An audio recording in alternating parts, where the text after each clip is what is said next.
So hello everybody and welcome, my name is Soulsborne Pooley and welcome to part 3 of my fully complete and accommodated playthrough of Dark Souls Age of Sunlight.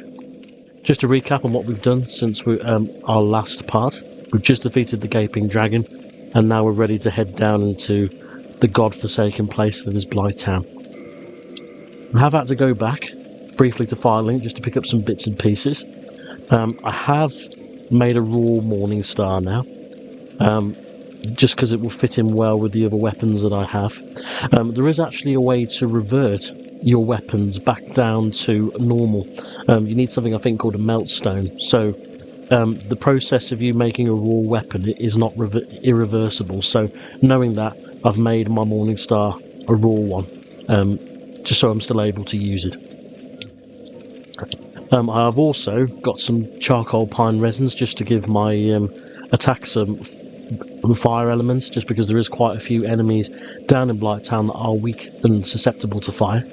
And I've also gone and given the Firekeeper another soul, so it means that we've now got our Estus Flask to +2. So I think we're as ready as we're ever going to be. And I've also put my light crossbow up to 2, just because I noticed we're lacking a bit of a ranged option when it comes to combat. So at least I've got something that's half effective anyway.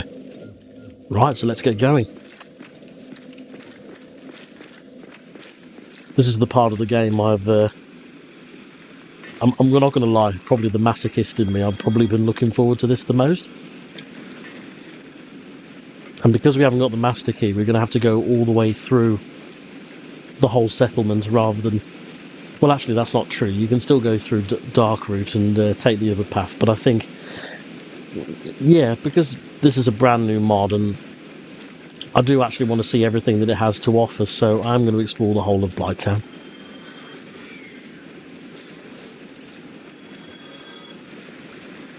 Well, let's quickly run through here just because I want to encounter any of these giant rats.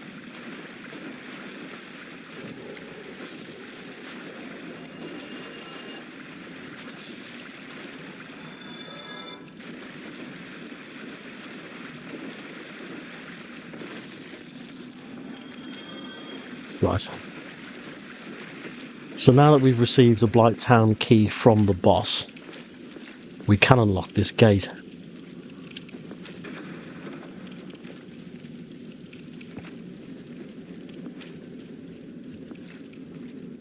I just remember in the original Dark Souls, the original port that was on, I think it was PlayStation 3 and the original Xbox 360, just how low the frame rate was in this area.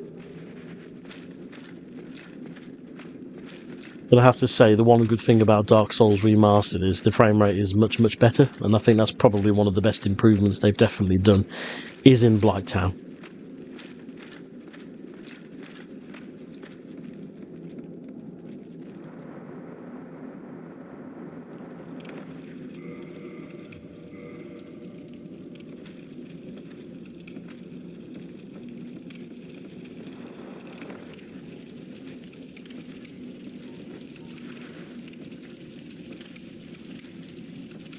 Because there's a lot of narrow pathways such as this over pits, probably a good opportunity to use the Force Miracle.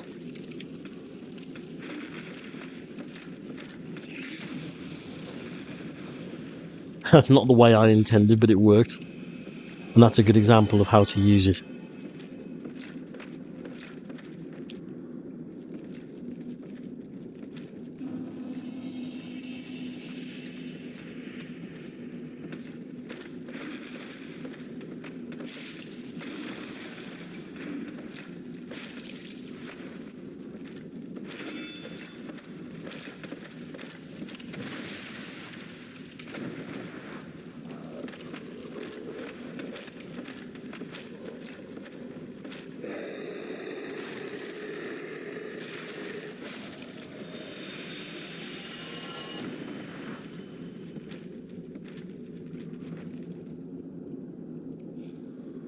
Let's try to keep an eye out for where the blow dart hollow is.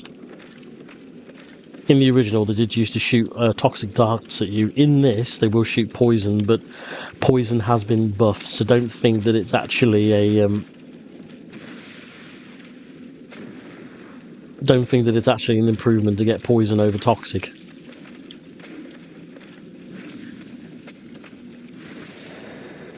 The poison still works very quick.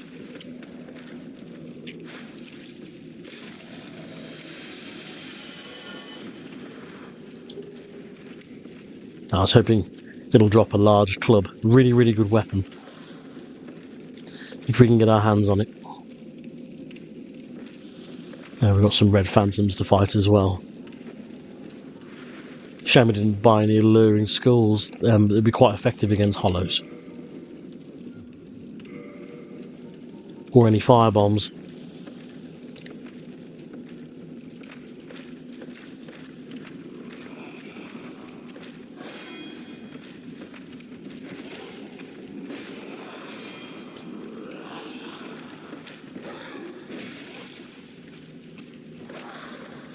Yeah, I need to watch my stamina.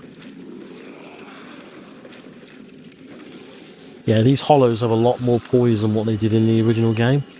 You can pretty much hit them with any weapon and they'd stagger, including a dagger. They've got a bit more poise now. Here's the blow darter.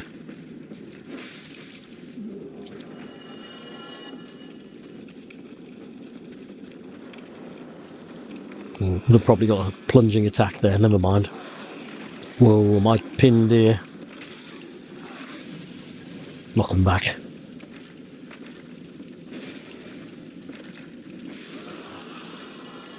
Yeah, that force saved my backside then. It's always a really underrated miracle force.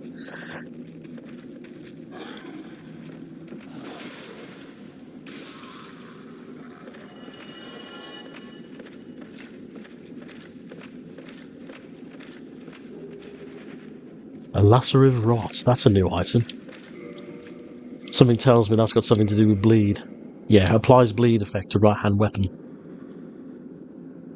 This liquid is often found as a product of old wastes and refuse, and it is an enticing bath to all manner of man-eating insects. When sicked on susceptible foes, these bugs will bite and tear, resulting in harsh bleeding. Lovely. Very fitting item for the area that we're currently in.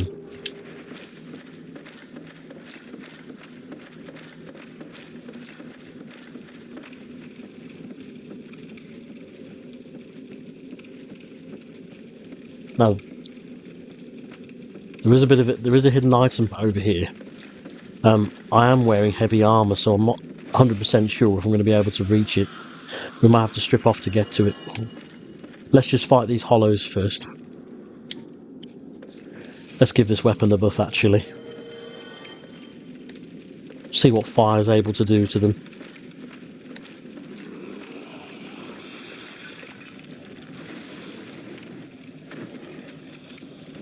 Oh god, there's loads of them. Stun out the herd quick. Oh, that hurt.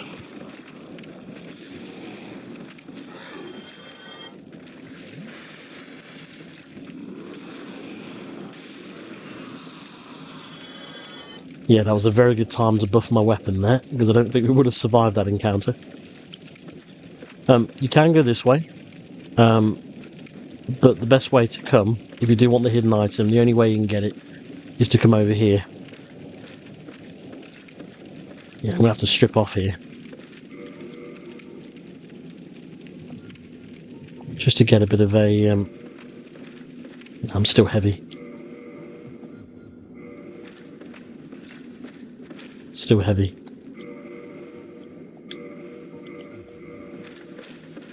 Right, I should medium weight now. Should hopefully get it. But you want to do a running jump off here.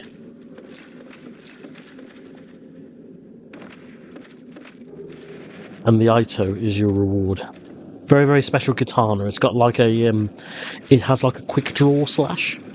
So you can hold the weapon in kind of like a ready stance, and then by pressing R2 you can do a kind of a slash that hits all the enemies in front of you. It's a very, very unique katana. Right, so there's our bonfire. Let's put all of our equipment back on.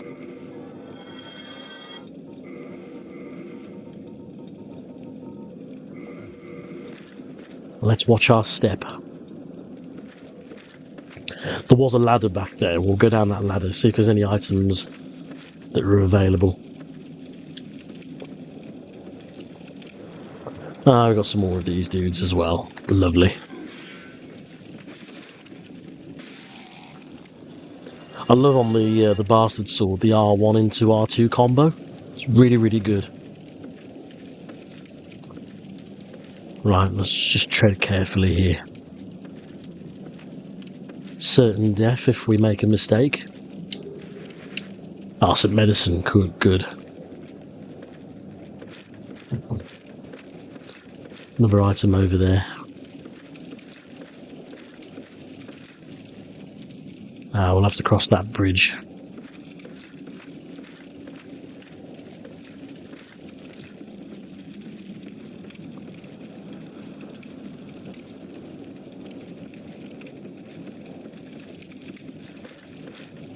Now, there is a way back up top. No, I do think we have to cross the bridge to get to it. There is a ladder that will take us back up top, to where we were before. But we'll have to cross this bridge here. Just be very careful when you do so, just because this bridge will move. So just take your time.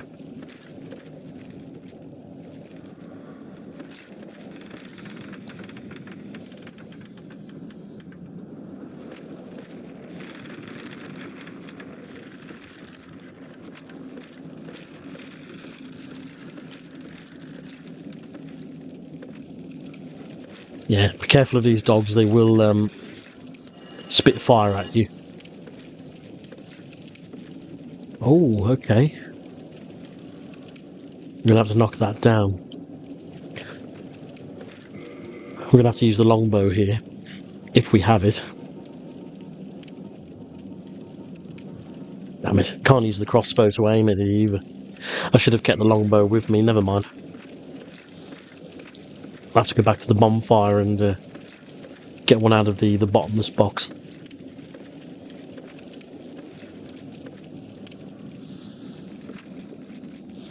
Yeah, if we come back this way, there is a way back up top. No, it's not here.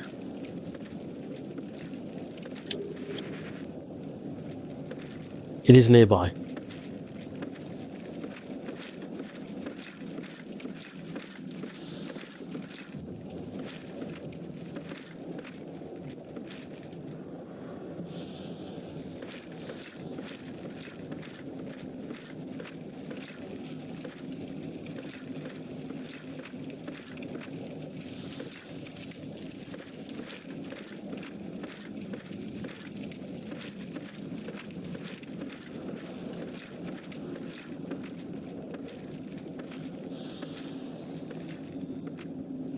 Am I lost already? You know, I've come to Blighttown loads of times. I thought I'd be a bit of an expert on the place by now, but yeah, it is quite easy to get lost. Oh, we're going to have to go back across the bridge. I think we are.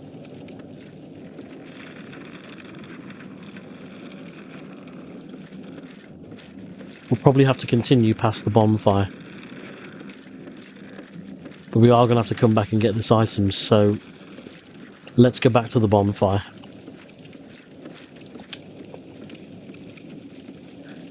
Forgive me, lost my bearings there for a minute.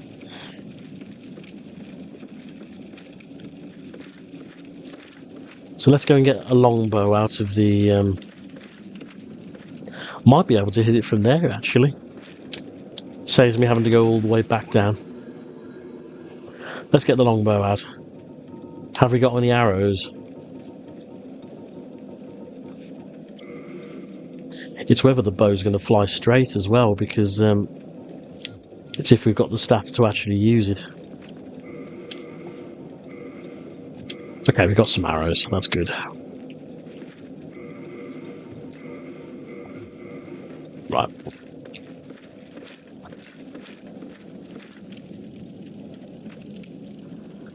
Hoping I'm still a good shot.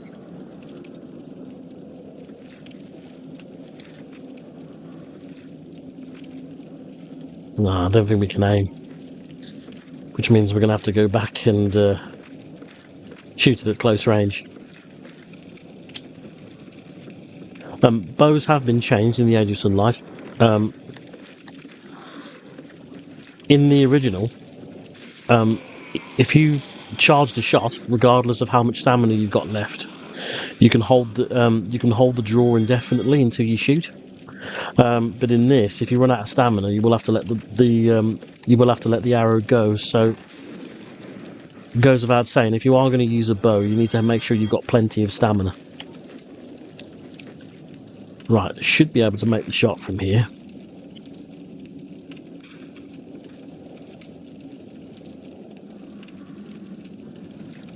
Right, so that's would have fallen all the way down there. Sweet.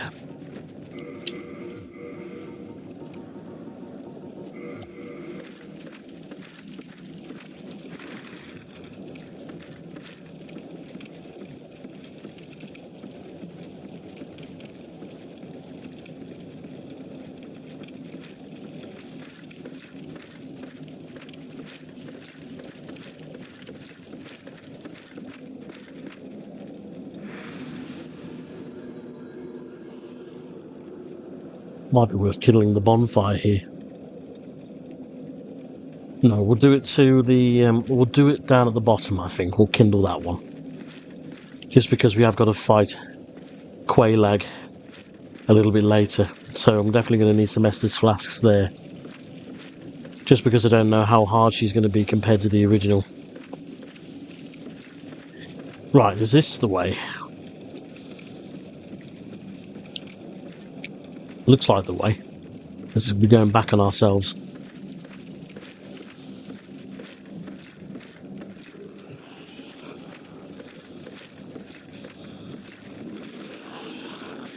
There's going to be a lot of hollows here, so watch out. There was a few that ambushed before. Yeah, ambushed us before. Right, are they going to come down or?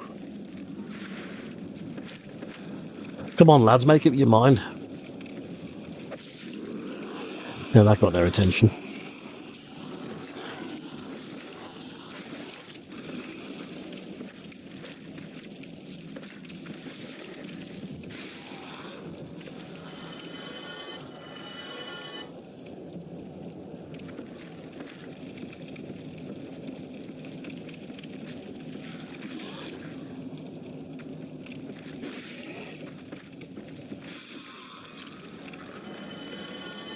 Right, so now we're back where we need to be.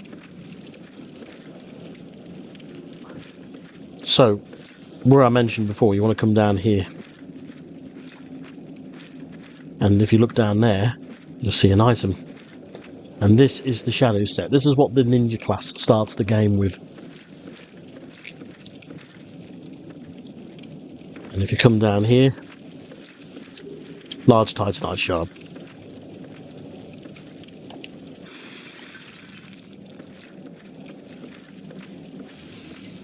So I don't think we've missed... Is that a crystal lizard over there?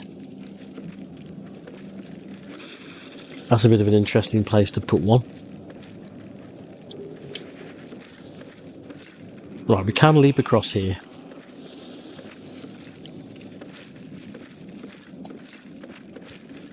Yes.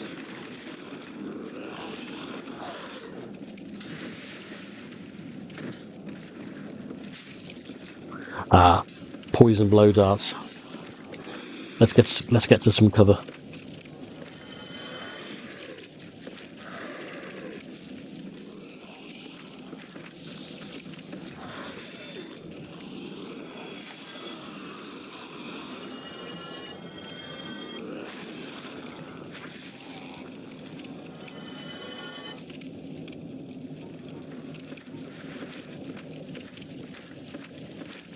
Good job with upgrading my armour, because we've tanked quite a bit. Tanked quite a few hits there, and it hasn't barely done any damage. Right, there's the blow darter up there. And then there is a crystal lizard very close by. I don't think we're going to get to it, though. Yeah, it's disappeared. Okay, that's fine. We can always reload. We can always reload. It's these guys that I'm concerned about. We're very lucky we didn't get grabbed then.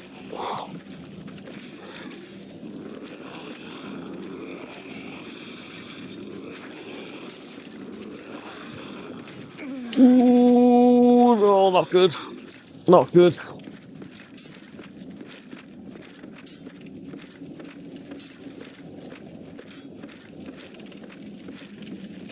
That was a close one. I should probably equip the Ailbite ring just to give us some protection against poison and bleed and disease.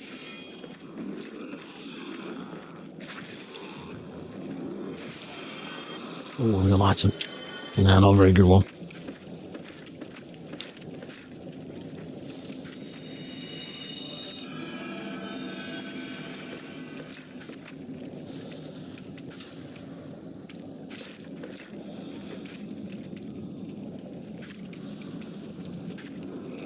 Might be worth putting some prison stones down just to leave me a bit of a breadcrumb trail.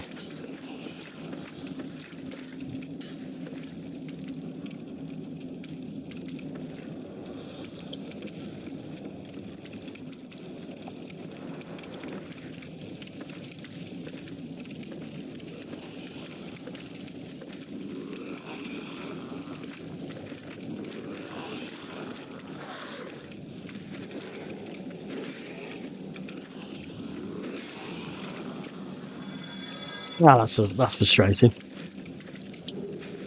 I don't think it would be anything too powerful though. Was that a mosquito? Yeah. I didn't think we'll be encountering them just yet.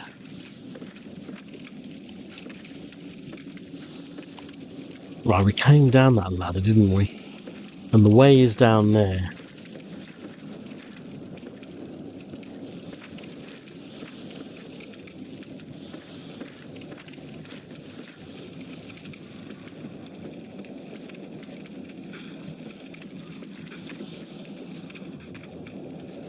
Yeah, there's your blow darter. Oh, has he topped himself? I think he has.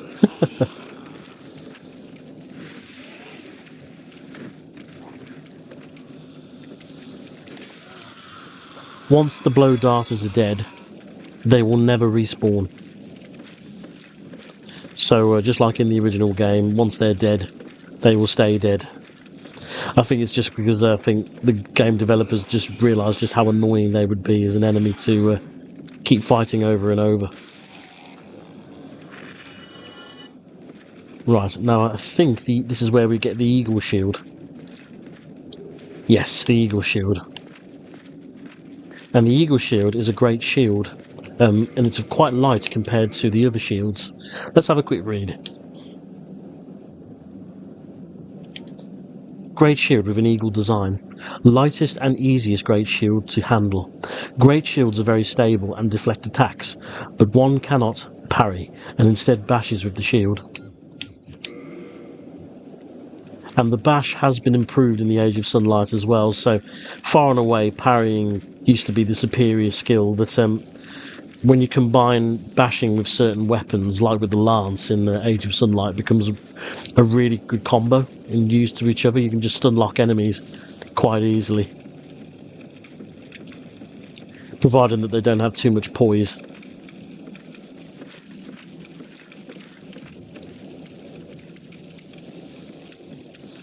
Right, we will get a fork in the road here.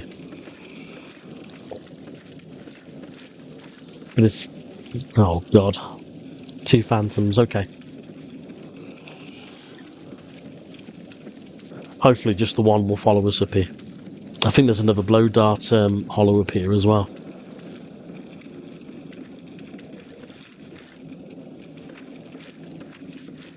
Unless he died as well. He might have died as well earlier. But a very, very valuable pyromancy is up here, so it's worth coming up here. It's a pyromancy that's great on... oh, there's the blow darter.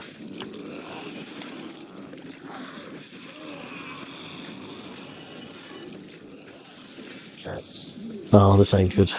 Oh, this ain't good. Oh dear. Yep. Oh, they ambushed me then. And I just got eaten alive.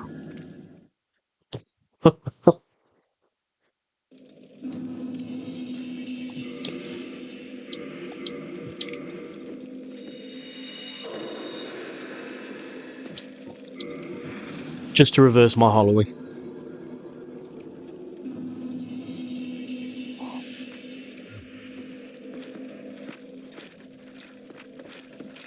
I don't know where the blow dart hollow disappeared to. When I went up there initially, I couldn't see him.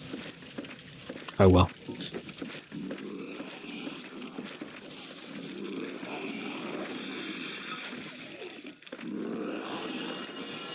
Yeah, and that grab does a ton of damage as well. A lot more damage than the original. Causes a lot of bleed build up as well. So even if you mash L1 and R1, yeah, the grab will inflict bleed, and we had no chance there. Not with low health. We had no chance of surviving that, really.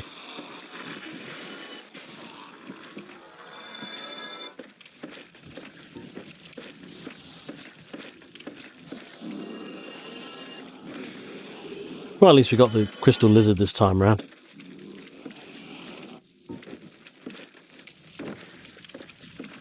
Hopefully I'll be able to get my souls back.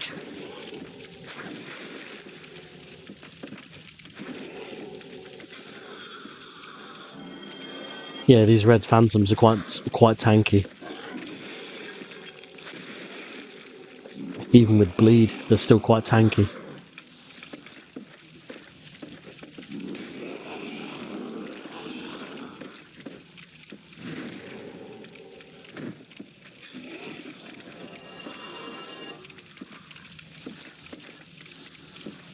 Right, shall we take them on this time round and stop them ganging up on us?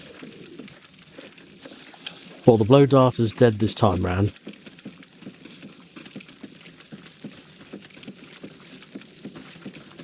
And he shouldn't respawn. Let's just grab our souls quick.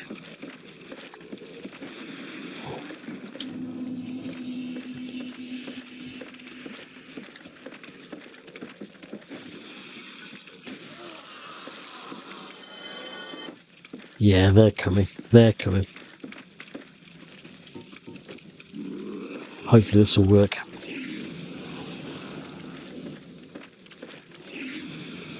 That's one way of getting rid of them.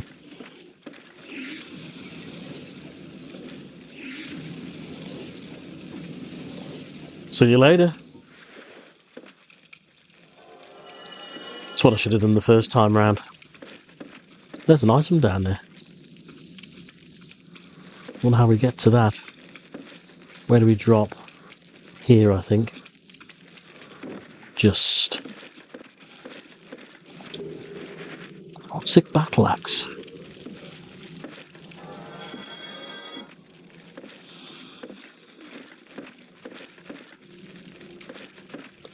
Might be worth having a look at that. That's a poison-infused weapon. I don't think we're able to make poison or bleeding infused weapons until we reach Sen's Fortress, which is a little ways away. There he is.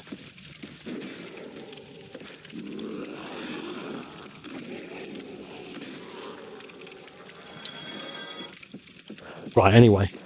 The reason why we went up there initially was because we need to go and get a very powerful pyromancy. And this pyromancy is great for any build.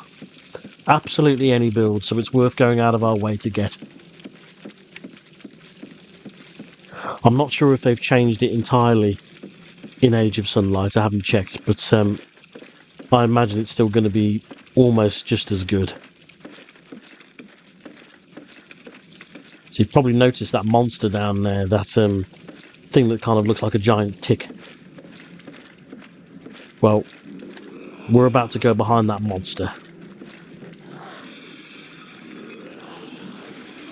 Oh god, that parry was terrible. You can parry these guys.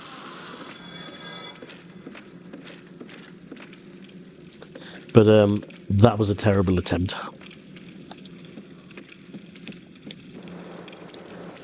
Oh, another blow darter down there. Almost tagged me.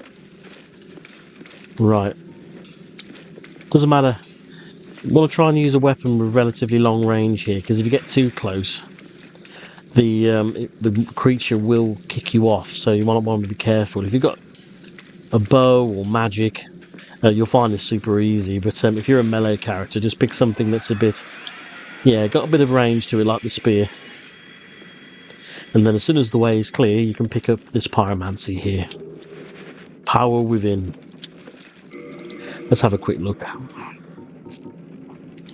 Pyromancy of Kamina, who harnessed the power of flame to actualize the inner self. Significantly boosts damage temporarily at the cost of HP drain.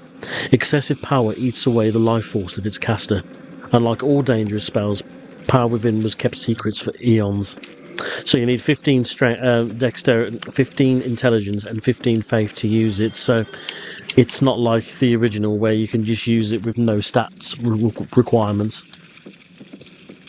So I guess it's not great for every build that doesn't want to invest in intelligence and faith. But 15 intelligence and 15 faith isn't too high. So I suppose a melee build can make it work if they're willing to just put a little bit of points in each. Right, so now we need to go the other way now.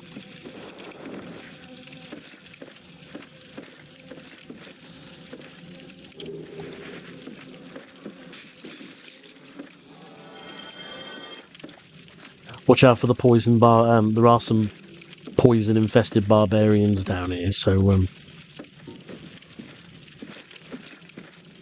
there was. Yeah, the mod might have changed that, of course. Oh, okay, didn't see you.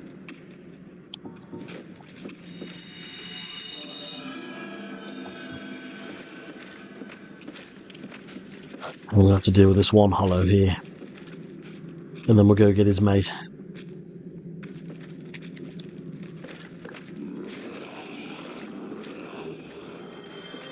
I think he might have killed himself again. There is an item over there, though. We'll go and get it.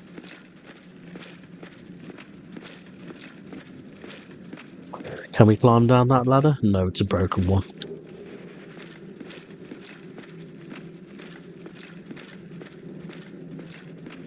Now we're almost at a good place to farm some large titanite shards, so we should be able to get a really, really good increase in attack power for our weapons very shortly. Now I'm thinking here there's a place we can drop down. Yeah, there is. The whip is an item that we can pick up here. If you look very, very closely off that ledge down there. Make sure you walk through the fog first. Just because I don't think you can traverse it the other way. Now we need to carefully drop. Excuse me. Ooh. Right. Now we need to drop down there. Carefully. There we go. Now I understand the whip's been quite heavily buffed in the Age of Sunlight.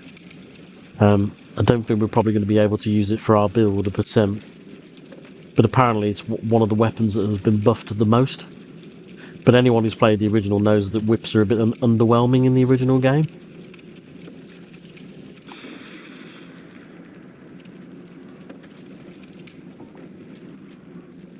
I hear in Dark Souls 2 they're a bit better. I think because you can power stance them. Right, there is an item over there, so let's just watch our step here and just take it nice and slow.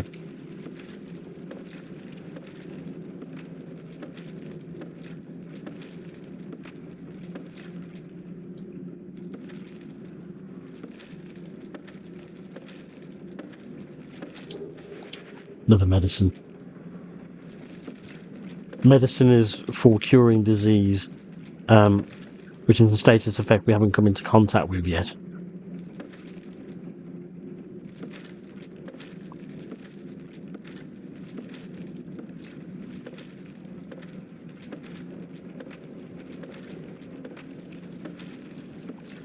Okay.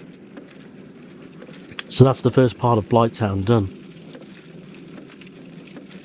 Now we're going to be going towards the bottom, and we've got new enemies to encounter. And these are Chaos Spiders. These are minions of Quelaag. These things are a bit tougher than in the original game. They're not particularly, they haven't particularly got high HP, but they do hit hard with their flame whip attacks, so don't let them hit you.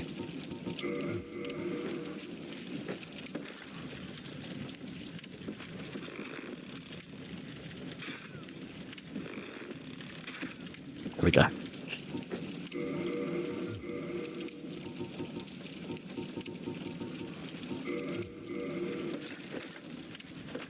There's also more of those mosquitoes as well that we encountered earlier.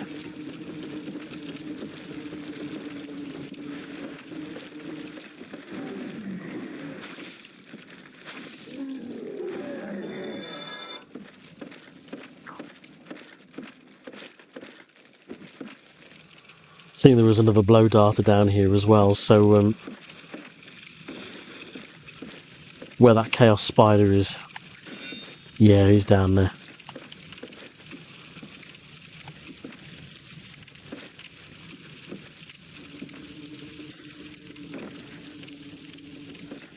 I think we've got a clear path to him, but we'll have to go through that spider first. Oh great, 2 of them.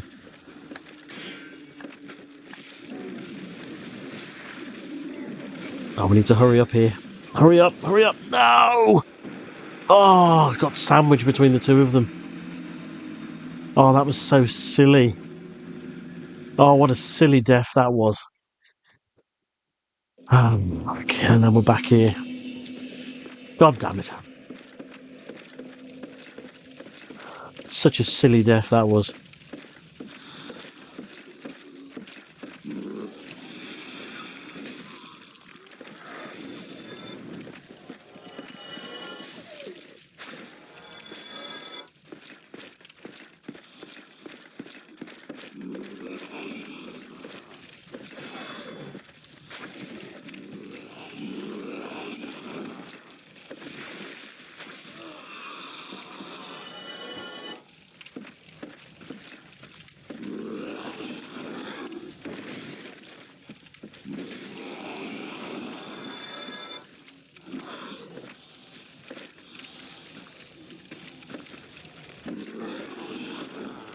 God, I hate these things.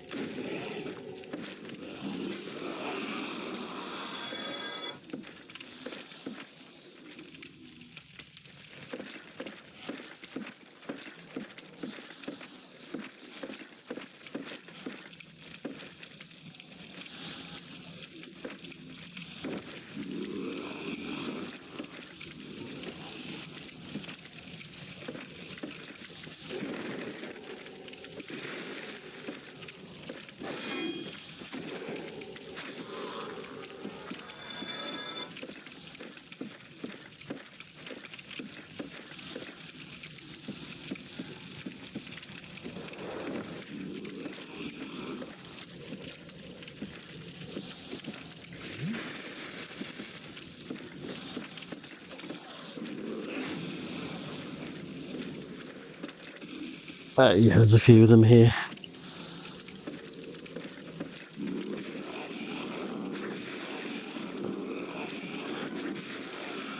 Yeah, there was the barbarian I mentioned earlier. Yeah, we're gonna have to come up here.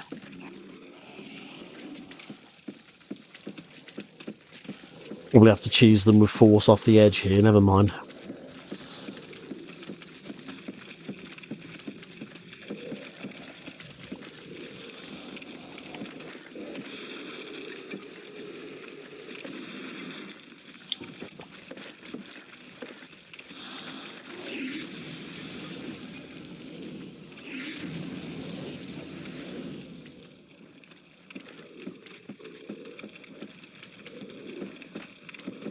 Are they dead? I think they survived.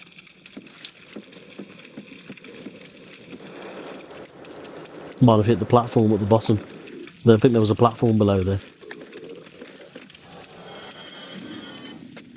I'm dead now.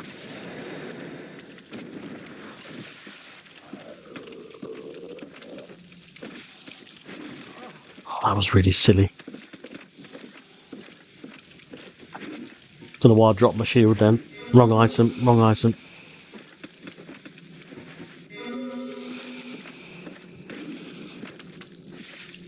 Playing really sloppy at the minute. I need to stop.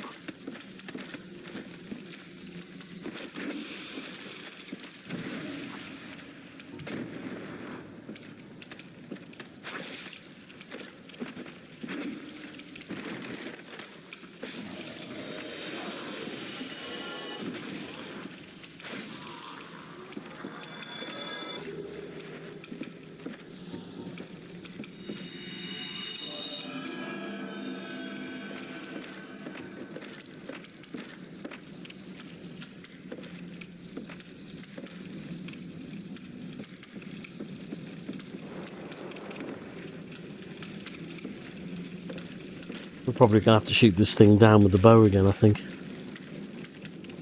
Am I going the right way?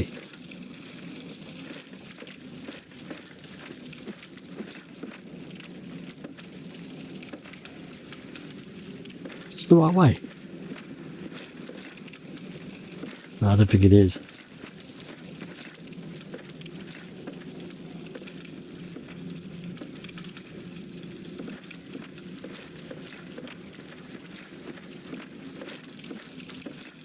Ah, didn't spot the ladder. Silly boy.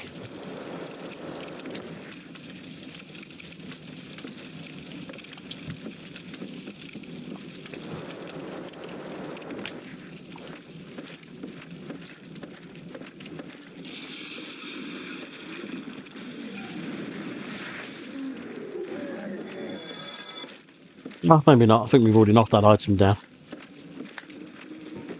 Be annoying if we had to do that again.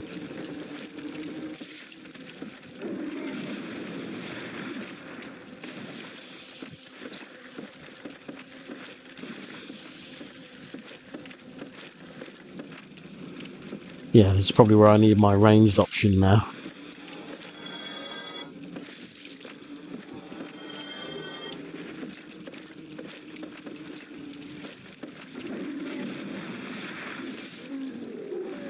Yeah, we'll switch to the crossbow here.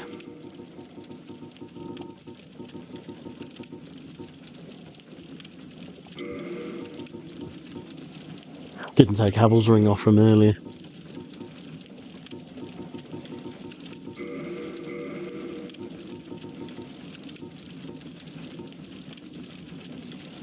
Probably put the Elbart ring on here. No, it doesn't matter.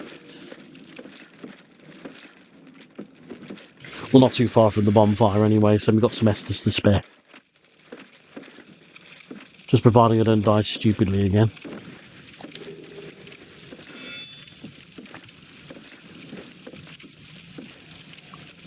Really silly death that was.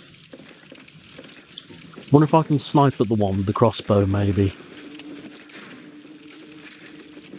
Is he off the platform? Right, he's off the platform, so hopefully we won't get sandwiched like we did last time.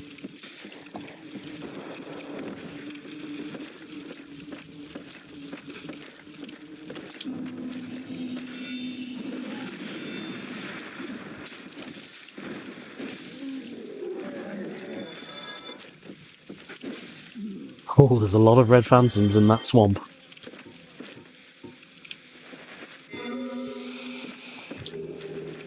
And then that is the Wanderer set that you'd get. Well, in the original game, there isn't a Wanderer class. I think it's the Hunter now. The Hunter actually gets the Wanderer set in Age of Sunlight. Right, so thank God we're able to get our souls back. And 21,000 of them, so I would have been annoyed if we wouldn't be able to get them.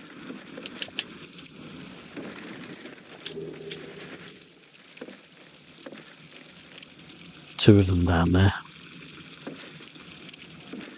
Hope we can get a plunging attack. Yep.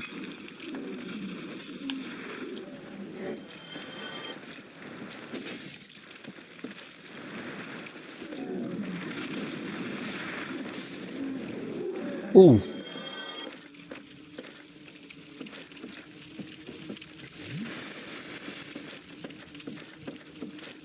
Yeah, as you can see, they're a bit stronger than what they were in the original game. In the other game, they're a bit of a pushover, really.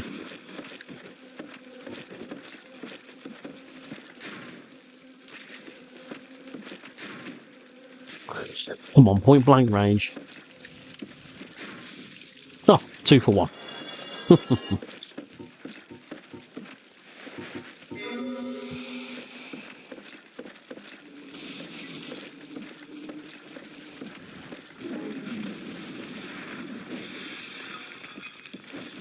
Right, I'm gonna have to switch to the rusted ring here, just because we've got a heavy equip load. We're not going to be able to run through this swamp.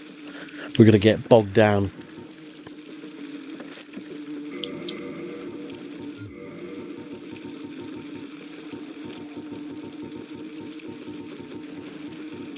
Just in case we need to heal as well.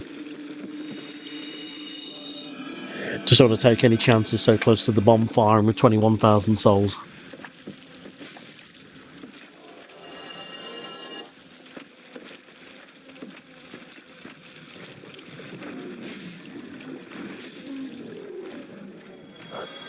Now, I've just realised we're hollowed, so we're not going to get invaded here. There's normally an NPC invader here that happens even in the original game. I think it's Manny's and Mildred. But if you manage to beat her, you can actually summon her for the Quelaag fight. And she has actually quite a high natural resistance to fire, so she is useful.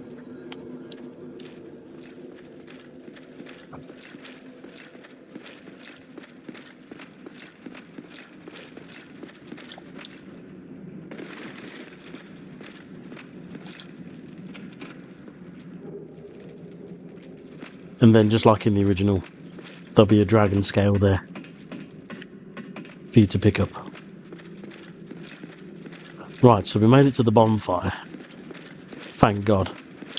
Now there's a couple of, well, once again, the road splits into two here. You can actually go towards the boss, Quelaag's domain, which is through the swamp and carrying on in this direction down there.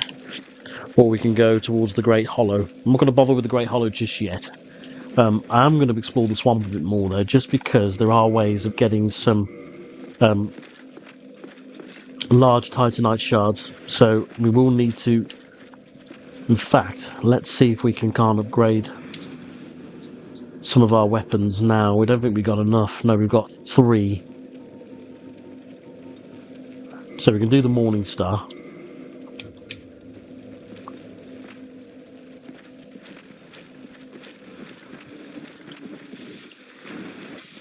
But these leeches here in the swamp are a really good source of to get titanite shards, large ones, I believe.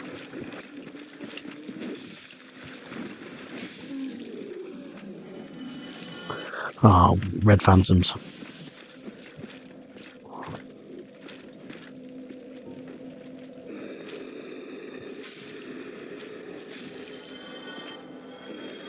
I didn't think they could make those hornets any more annoying, but they could.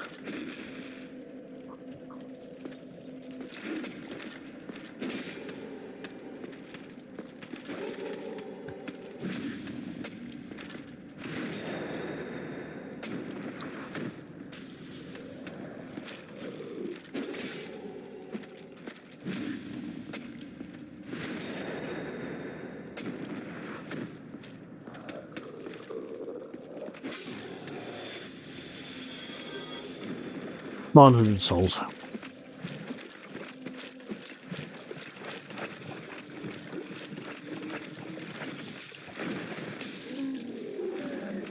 Now we are inevitably going to get poisoned here. Beast. Come here, you. Oh, he's not dead. Toxic titanite gem.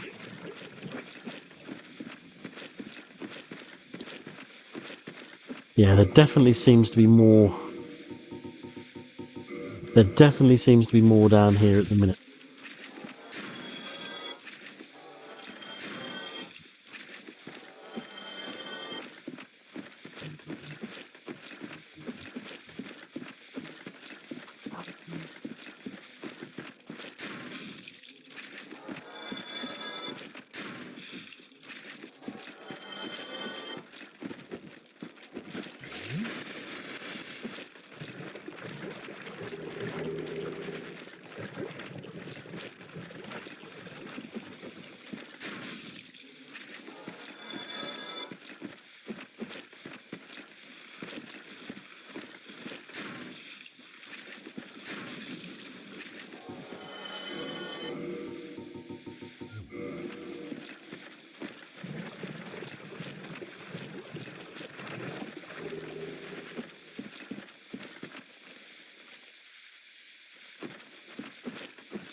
Just putting on some copper coins just to increase our chances of getting a better drop.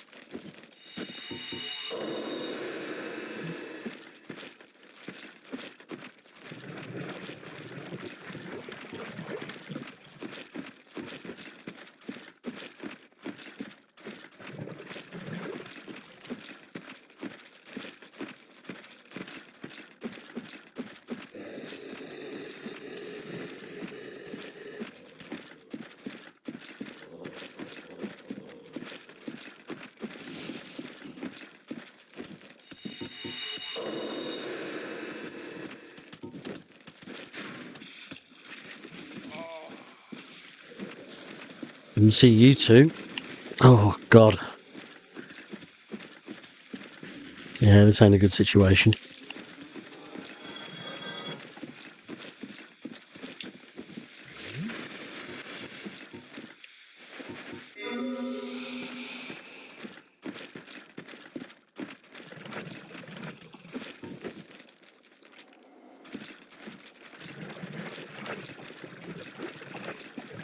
Back to the bonfire, I think.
Well, that's one drop of raw titanite gem.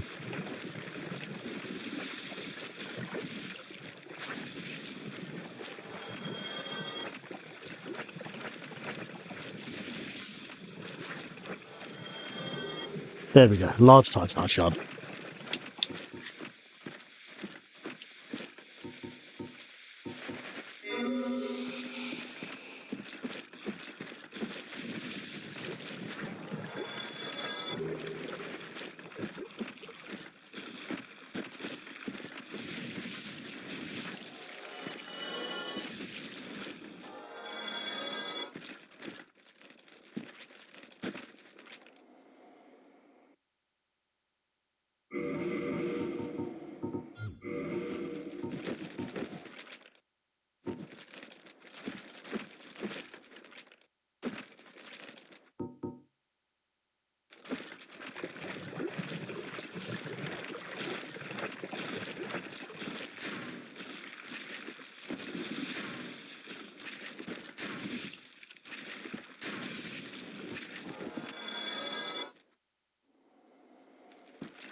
Yeah, the problem is with these heavy bolts, they're not very accurate. And compared to the other, they do more damage, but they're just not as accurate.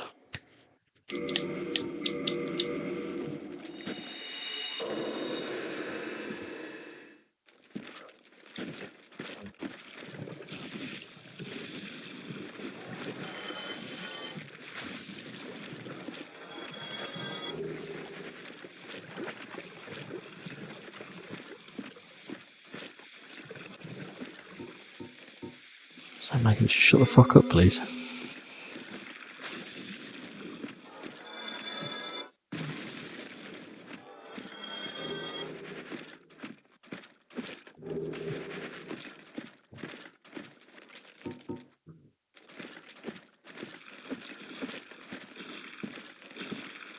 Right. A few more leeches to kill.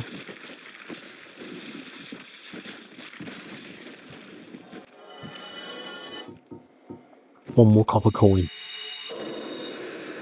There are a few more leeches out towards the hollow as well, so these aren't the last two.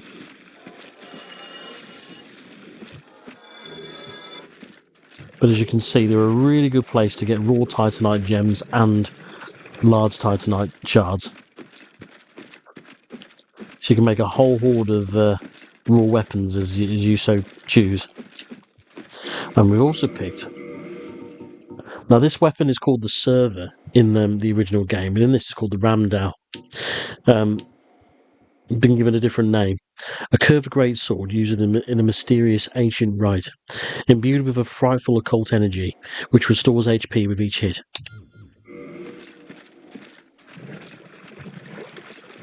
Didn't check the requirements, actually. What's the stats needed to use it? 20 strength, 16 dexterity. Thought it would be a bit higher dex to use it, being a curved greatsword.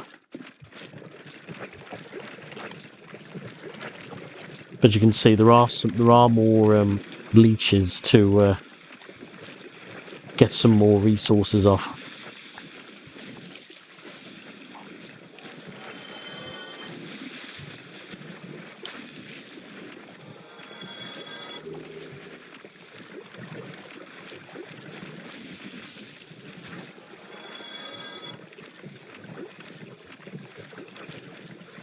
I think there's two more. Oh, Thorned Ring. We'll have a look at that in a minute. Brand new ring, definitely not in the original game.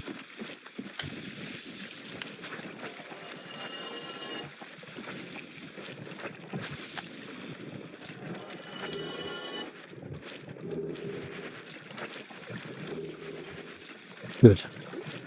And then we can safely use a homeward bone to go back. Actually, did I sit at the bonfire? I can't remember. Yeah, we won't take the risk then, we'll run back. Got 10 clumps left. Could probably do one more farming run. And then I'm going to make my way over towards Quelaag.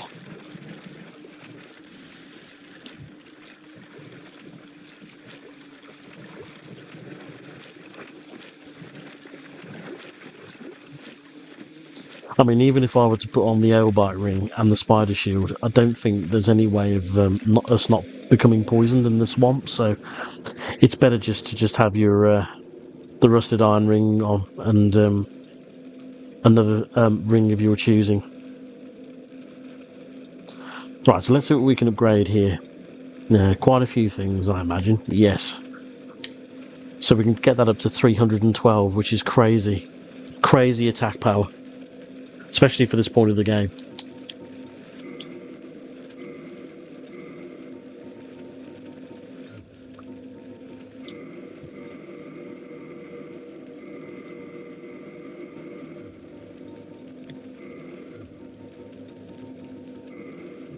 We should level up as well, really. 24,000 souls isn't really good to be carrying that around in case something happens. Right, so because we've got raw weapons now, There's no point us putting any points into strength and dexterity unless we want to use a new weapon, and we need to meet the requirements in order to do so. So let's put some points into vitality, endurance, attunement, and faith. That should get us up to about level 36.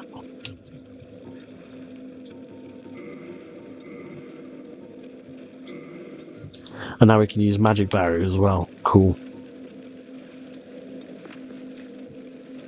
Right, I'm going to do a couple of more farming runs, and then I think we'll go over towards the boss.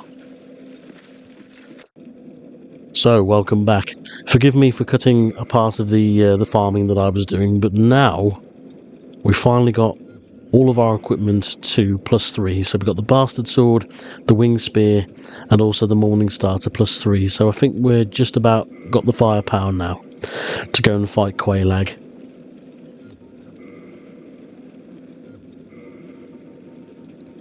So everything apart from the torch is now at +3. So I think we're just about ready to go. We have got a few more items to get from the swamp as we go towards her domain. We will also have to restore our humanity as well, because there is actually an NPC invader that we need to encounter as well. Now this NPC encounter actually is in the base game. We do need to encounter Man-Eater Mildred. Now Mildred is actually a really good support summon for the battle against Quelaag, just because she is resistant to fire and she will draw a lot of Quelaag's aggro away from you. So if you do need a little bit of extra help, she is going to be available, providing that you defeat her. If you don't defeat her, she won't be available. Luckily, she is relatively easy to defeat. Well, in the base game she was. I don't know how she's going to be in the Age of Sunlight. And here she is. She's very resistant to poison, but she's very susceptible to bleed because she's barely wearing anything. She hasn't got any resistances to bleed, so you can use bleed weapons against her. The weapon that she has is the Butcher's Knife, and it will actually restore her HP with every single hit that she gets on you, so it's a really good weapon. But as you can see, it's quite linear. And then she's down. And then we pick up the Butcher's Knife and some free humanity. Nice. As mentioned, we got a few items that we need to grab on the way. We do need to pick up the Great Club as well, which is on the other side. But there are two quite nasty hollow barbarians over there with boulders that they will throw at you with pinpoint accuracy, so watch out.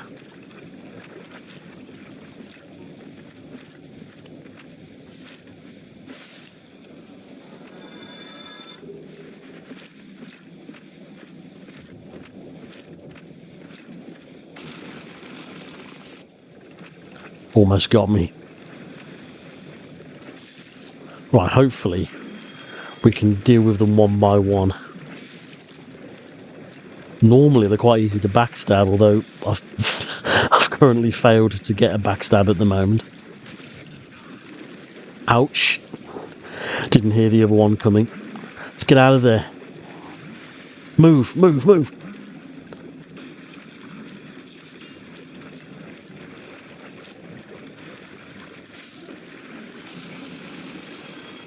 We've got the one where we took another direct hit by that boulder. Dive!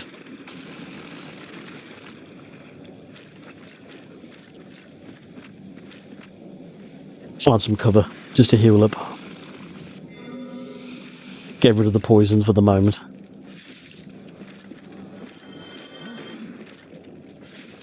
Yeah, can't seem to backstab this enemy. Normally you can.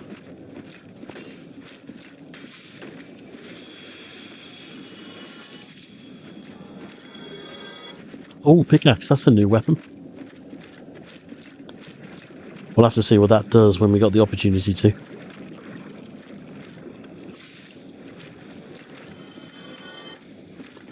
wonder if it's like the Demon Souls and it's a great hammer rather than a standard hammer. B scaling in strength.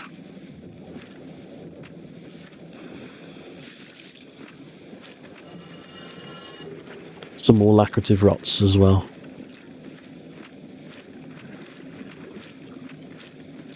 And then there's the Great Club. Very well guarded.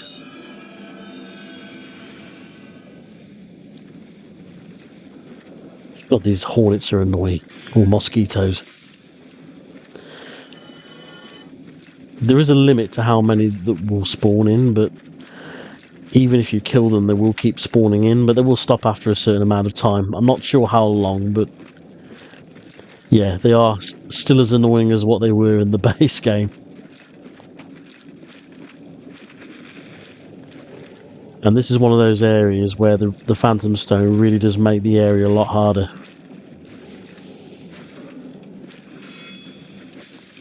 Even though we've got a raw weapon at +3, these red phantoms can still take a massive beating.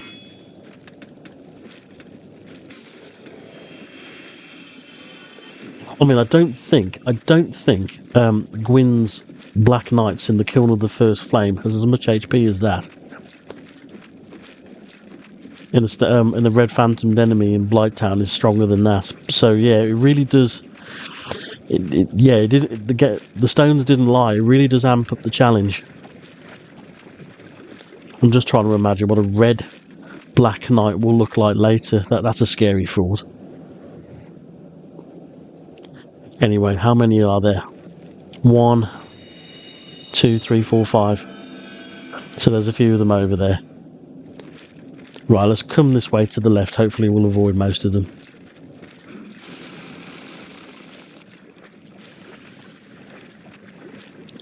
Not interested in fighting. Hopefully they won't follow me all the way down.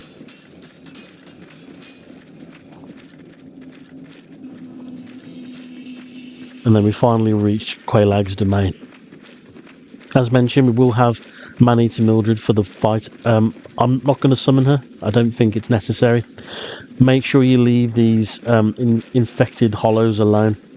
If you do burst the eggs, the leeches will come out and attack you, and they're really, really difficult to kill. So just leave them alone.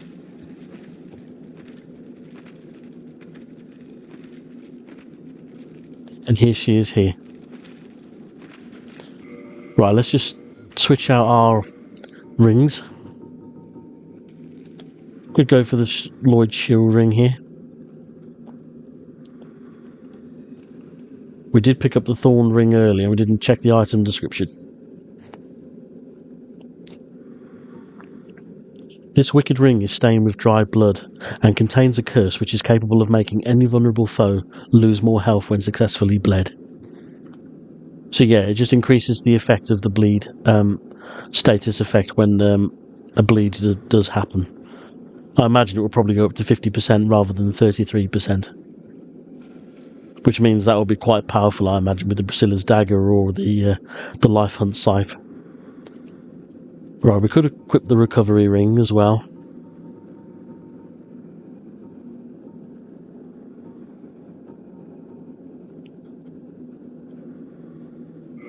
But I will put the Shield Ring on for this. And then we're just about ready to go.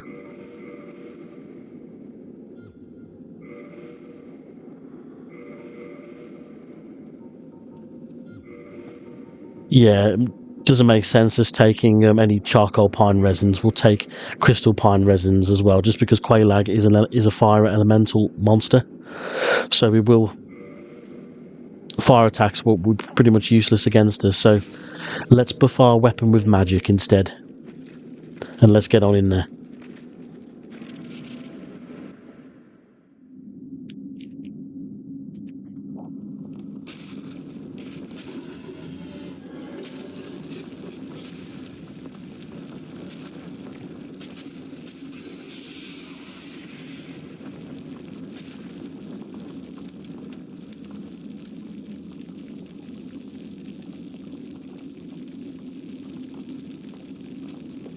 whenever I do co-op on this boss in the original game, I don't know anyone that doesn't cut the cutscene for this very reason.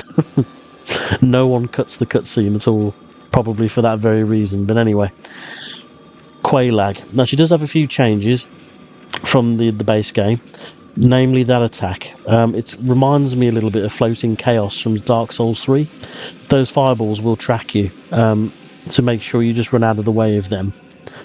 Her melee strikes do have more tracking, although if you do stick to her left side, she will struggle to hit you, and she's still got that area of effect blast as well. So I wasn't prepared for that then. Thank God my shield was up, but she will telegraph that attack. I wasn't paying attention, but if you do want to melee her, try and stick to her left or your right. She does have some extended combos as well, as you'll see a little bit later when we get to probably the second phase of the fight. The second phase of this fight isn't actually obvious, but her melee combos are a little bit longer, as you'll see when we get into the second phase. If you have a bow, you can stun lock Quelaag. Her torso doesn't have any poise whatsoever, so this is the second phase now. But her torso doesn't have any poise whatsoever, so if you use a bow and manually target her torso, you can stun lock her so she can't get a single attack off. You can do it with a weapon, maybe a weapon like a halberd that has a good vertical hitbox, but no, whenever I used to play my archer build, I used to just shoot her in the torso and there's nothing she could do. So this is an extension of her melee attack, that the ground pound at the end there that she does.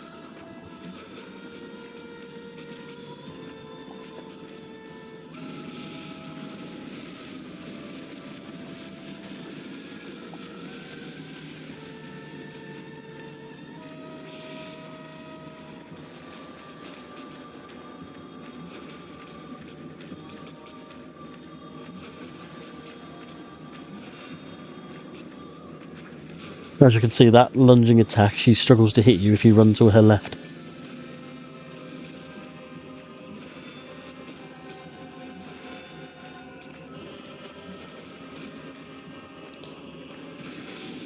And then there's that follow-up attack at the end.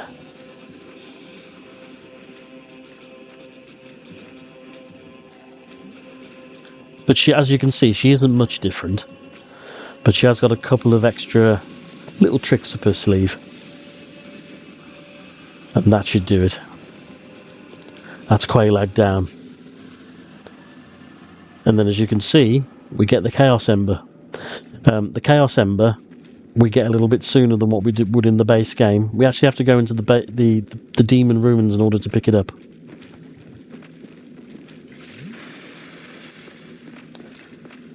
But now we're clear to activate the second Bell of Awakening.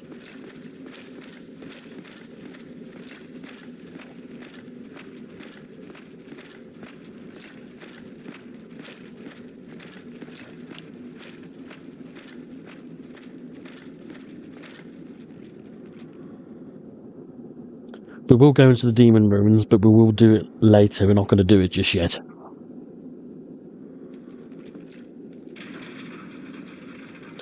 We will go and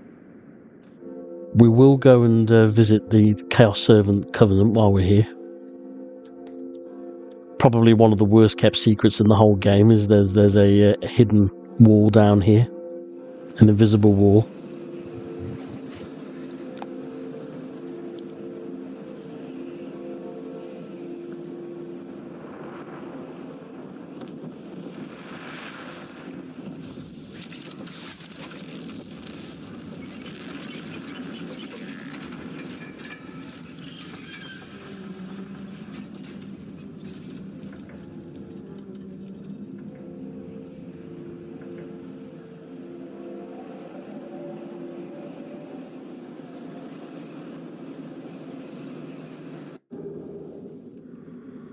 And the game's even been nice enough to give us a homeward bow. But before we use it, let's go and visit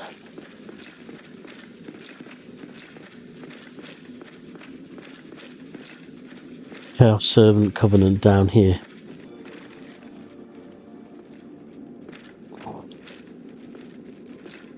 And if you're familiar with the lore of this game, this is what Quelaag was guarding.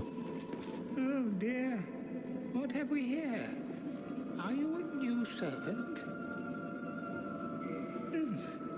But you have no eggs. No matter. Go along and have audience with our fair lady. I pray that you will mind your manners. And the fair lady that he's referring to is Quelaag's sister. Quelaag was caring for her. And that is why she actually attacked us. It wasn't to do with going to the bell. It was because she thought we were here to slay her sister. But this is all to do with the deeper lore of the game. When the Witch of Izalith tried to recreate the first flame of Gwyn, she corrupted all of her children and they turned into monsters. Well, half human, half monster. We can't understand her. We do need a special ring in order to actually understand the dialogue that she's trying to tell us. She is a firekeeper, so if we have a firekeeper's soul, she can enhance our Estus flask. But if you do join her covenant, you do get some rewards. You will get some chaos pyromancy for however many humanity that you offer her.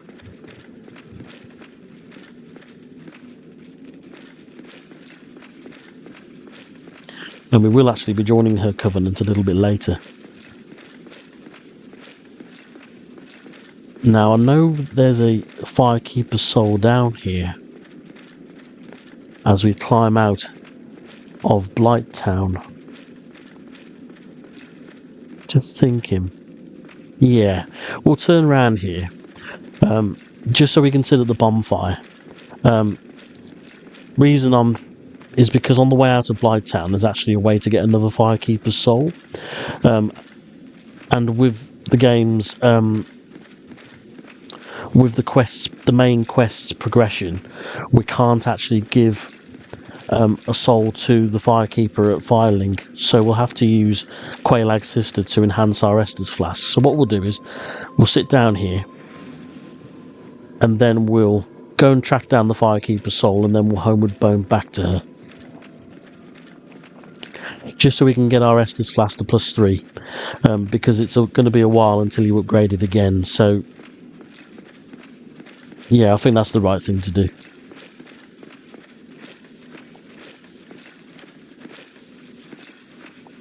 And then there's the demon ruins through there. It'd be interesting to see actually if they've changed any of Lost Izalith, all the demon ruins, because in the base game's development, a lot of people who know the base game know that it was one of the most rushed areas in the entire game, the demon ruins and Lost Izalith. So it'd be interesting in the Age of Sunlight mod if they actually add anything new to the area, just because it was incredibly bare bones when you come to it in the end game. The area really isn't that interesting in comparison to some of the other areas in the game.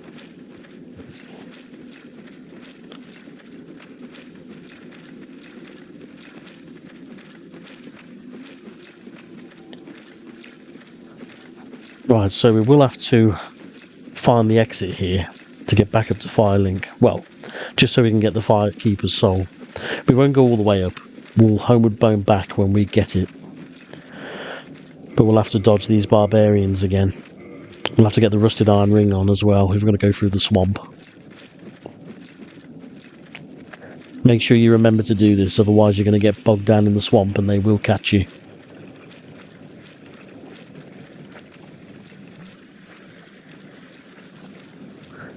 God, I think that's... Didn't get much closer than that. Are they following us? No. We're giving them the slip, I think. So this is the way we actually need to come to get out of Blighttown. But there is actually a hidden item here that wasn't here in the base game, and it's quite a valuable ring depending on your build. What you have to do is go on that platform, and you have to roll across this ledge here. But it's quite a dangerous jump though, because if we screw up, chances are we're going to die. So make sure you heal up here, just so we've got a chance of surviving the fall in case we screw up. Here goes nothing.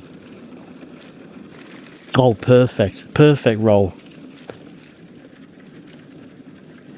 And then this is the attrition ring. Let's have a look at the item description. Blessed ring, part of a matching pair. Boosts stamina regeneration when attacking is persistent. The blessing was created with physical combat in mind, and so does not affect spells or other projectiles.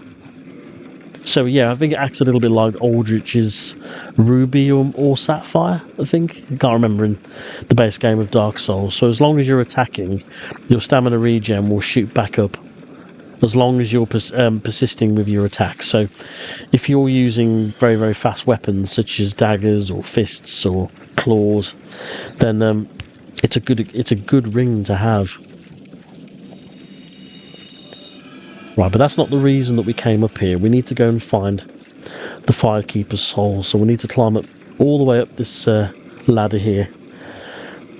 We don't need the rusted iron ring on anymore. We'll put the ring of sacrifice on just because we've got 47,000 souls, and that's a lot of souls to lose. So we'll put on the ring of sacrifice.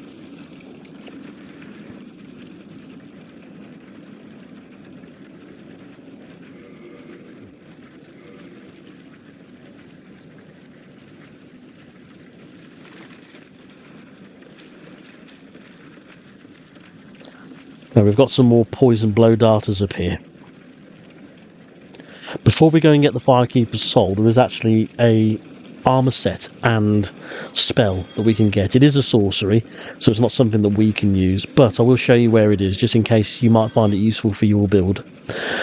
First thing we need to do, though, is take out this toxic blow darter first, and I've gone the wrong way, so we need to go another ladder, another floor up by going up this ladder here.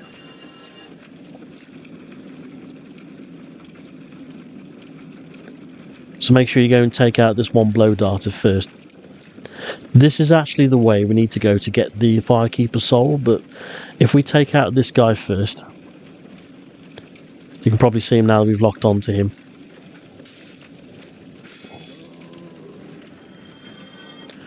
Now that we've taken him out, we can go back.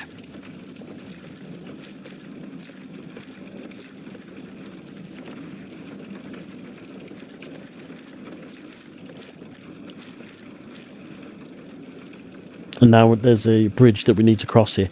Just tread very carefully. It's really easy to fall off here. Make sure those mosquitoes don't knock you off.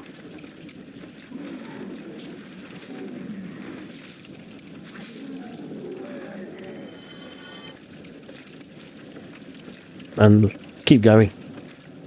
There is a treasure chest and the armor set. The Mask of the Sealer, and the Tin Banishment Catalyst. I think the Tin Banishment Catalyst serves as a weapon as well as a spell catalyst, so it's pretty good if you're using a hybrid build of like a battle mage build, providing it's different in Age of Sunlight. I haven't checked. Right, are we stuck here? We might have to sprint up that branch. Yeah. Once again, just be careful. If I had a crossbow with ammo, I'd probably use the crossbow there, but I think we ran out of ammo earlier. Right, so now we need to go back up top again. And then we need to follow the path that the poison blow darter was guarding.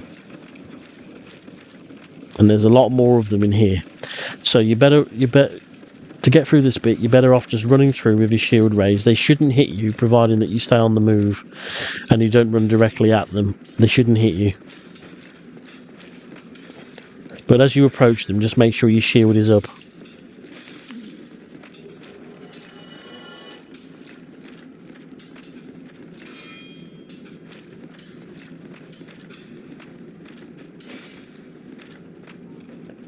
Always drop down there, that's fine.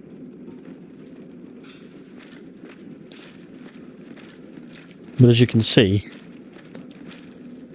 down the bottom, there are quite a few dogs down there, so this can be quite dangerous. If you've got a ranged option, I'd probably suggest that you pick 1 or 2 of them off before you go down there, because the last thing you want is to get swamped by all of these enemies here. But luckily, because our bastard sword is upgraded enough, we can one-shot a lot of these enemies, so we shouldn't have any difficulty here.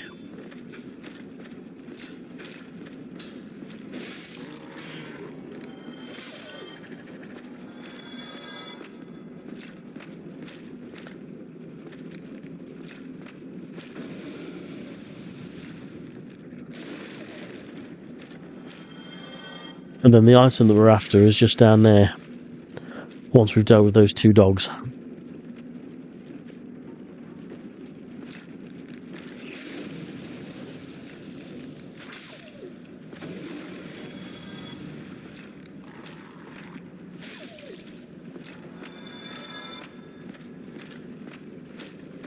And then we can claim our prize.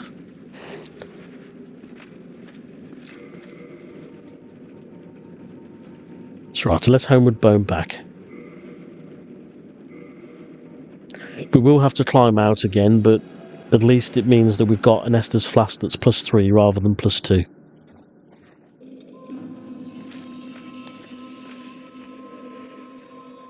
But as mentioned earlier, the fair lady is a firekeeper, so she can upgrade your flasks, as long as you've got a firekeeper soul.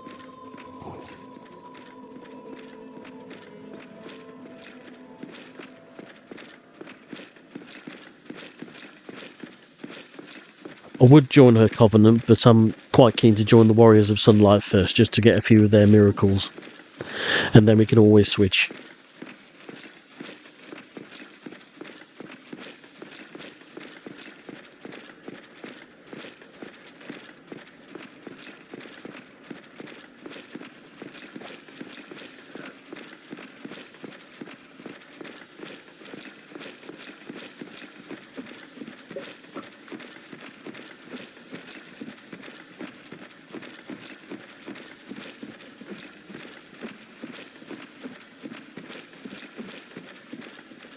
Hope you all are enjoying the mod so far. I know I am. I think they do change enough for it to feel a bit fresh, but yet it still ultimately still feels like Dark Souls through and through. It's just a nice little bit of added challenge, but doesn't feel 100% fair. Doesn't feel unfair at all.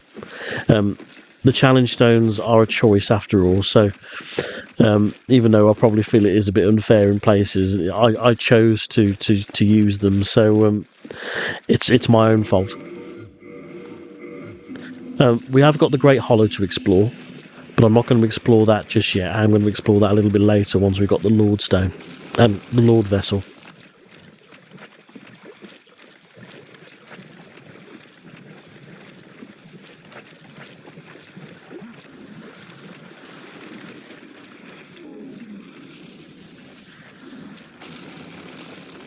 I mean, I bought about 20 clumps of poison and purple moss, and we've gone through about 15 of them, so yeah, make sure you stock up big time.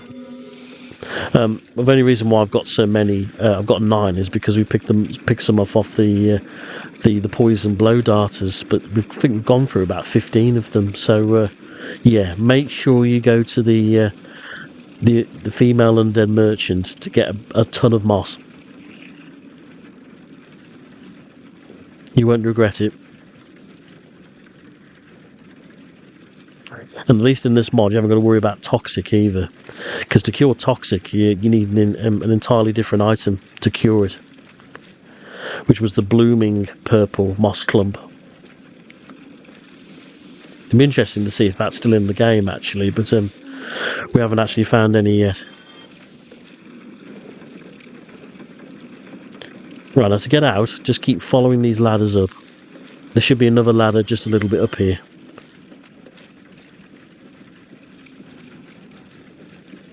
And then, as long as you keep following all the ladders all the way up to the top, that should take us out of Blighttown. And we were already here briefly earlier, so the treasure chest at the top should already be open. because that is the key to the new Londo ruins.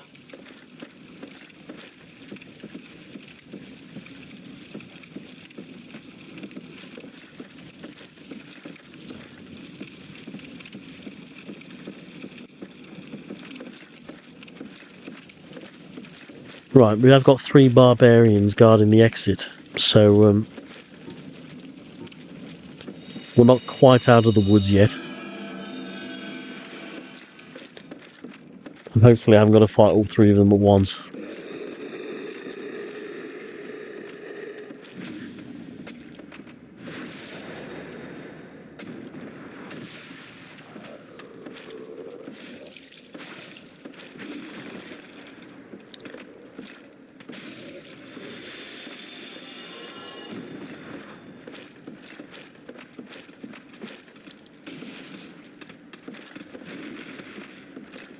Just remember, you can take advantage of the fact that in the Age of Sunlight, the enemies can damage each other. So you can get them to rather stupidly hit each other.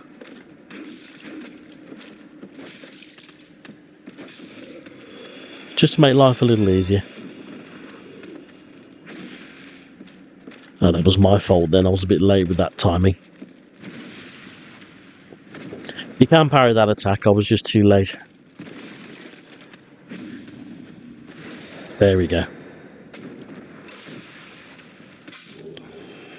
Right, so now we should be through. And quite a bit has changed at Firelink since we've rung the second bell, so there's a reason why we had to go and use that Firekeeper soul down at Quelaag's sister rather than up here, as you'll find out very shortly. Yeah, let's get Lloyd's shield ring back on, just because it is quite a good it is a very good ring. What I'm probably thinking about doing for my build is have a bit of an HP regeneration build, so I'll probably stay with Vitality, Endurance and Faith, and then center the build so it's around HP regeneration, and then we can use Lloyd's sword ring and Lloyd's shield ring to boost our defense and attack as soon as our HP is at maximum. And I think, yeah, I'd like to do a build like that. I've never actually done an HP regeneration build before, so I think it'll be pretty powerful when synchronized together. So yeah, the build's all about survivability, which makes sense if you're going to play a knight. But then we will be using miracles as well for both offense and defense. So I have made up my mind about the build that we're going to be using now. It always takes you a while in the Dark Souls games to just get just right what it is that you want from a build. Just because there's so many different ways you can play it. And that's why lots of people just keep coming back to these games again and again. But anyway, our Firekeeper has been murdered in our absence by a certain somebody who was sat there, which means we're going to have to go and track him down. We can restore her, but we have to go and get a Firekeeper's soul from Lautrec, and he's left now. He's gone towards Anor Londo, so which is where we're going to be heading very shortly with the main quest. But as you can see, we've got a brand new NPC here. Now this is the inverted commas good of one of the primordial serpents. This is King Seeker Frampt, who is supposedly a friend of Lord Gwyn. You've also got Darkstalker Carth as well, who is the leader of the Dark Wraiths. Ah, hello. Was it you who rang the bell of awakening? I am the primordial serpent, King Seeker Frampt, close friend of the great Lord Gwyn, chosen undead, who has rung the bell of awakening. I wish to elucidate your fate. Do you seek such enlightenment? Very well. Then I am pleased to share. Chosen undead, your fate is to succeed the great Lord Gwyn, so that you may link the fire, cast away the dark, and undo the curse of the undead. To this end, you must visit Anor Londo and acquire the Lord Vessel. And now we've got our next quest to embark on, which we have to go to Sen's Fortress. Now, a little bit of Dark Souls lore for you, and a lot of players seem to think that Sen is actually a person, but there's nothing in the game to suggest that Sen actually existed or was a character. The reason why I think it's called Sen's Fortress is because in Japanese, Sen actually means 1,000, and if you look at the lore of the game, particularly when a few characters mention that the fortress has stood for 1,000 years, it does make sense why it's called Sen's Fortress. It means 1,000-year-old fortress, as in a fortress that has stood for 1,000 years without ever being conquered.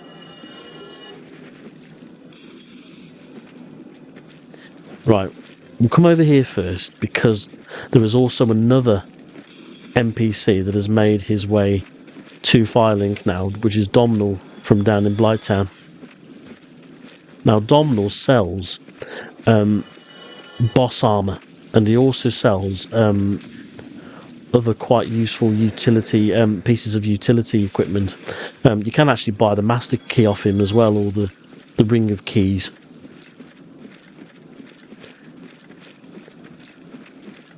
However, he couldn't have picked a worse place to go and set up shop. I mean, yeah.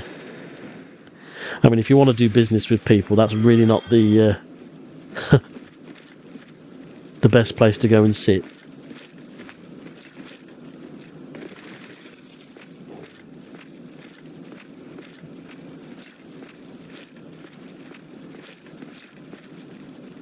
He has got some sorceries and miracles as well. Some brand new ones that aren't in the base game. So let's have a look at his items.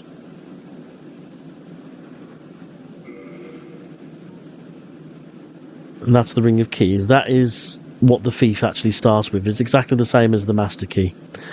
Ring of Common Keys, tool of the trade for thieves, but in the cursed land of the undead, most doors are better left shut.